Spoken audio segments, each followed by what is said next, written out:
Nekibiina ki Common Man's Party Mubarak Munyagwa olwaleero asibye atalaga ekibuga Masaka ng'asaggula obuwagizi obunamutuusa ku kifo ky'obukulembeze obw'eggwanga. Mubarak Munyagwa abakira obwedde enkungaana azikuba kyalo ku kyalo ng'annyonnyola bw'agenda okukyusa obuweereza. Ono ategeezezza nti bw'akwata obukulembeze abasiga nsimbi bagenda kutandika okuwa omusolo mu kifo ky'okutulugunya bannansi. Abannayuganda bonna abasuubula ebweru mukimanyi bonna basasula omusolo. Ne muleeta wano be muyita ba investor tebasasula musolo.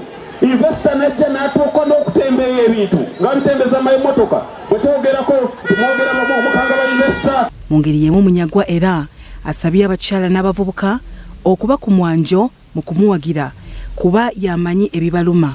Teri munnabyabufuzi asinga kumanya bizibu by'abakyala bassebo ne bannyabo.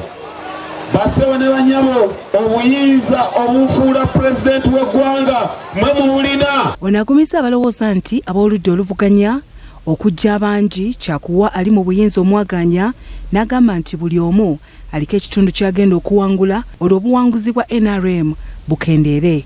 Etteeka ligamba omuntu okuwangula akaluko wa pulezidenti alina okufuna obululu 5 ku 10 n'akalulu kamu. Ebitundu 5 ku 10 n'akalulu ki? Muganda wange Kyagulanyi njagala sikeke tundu. DCS sikeke tundu.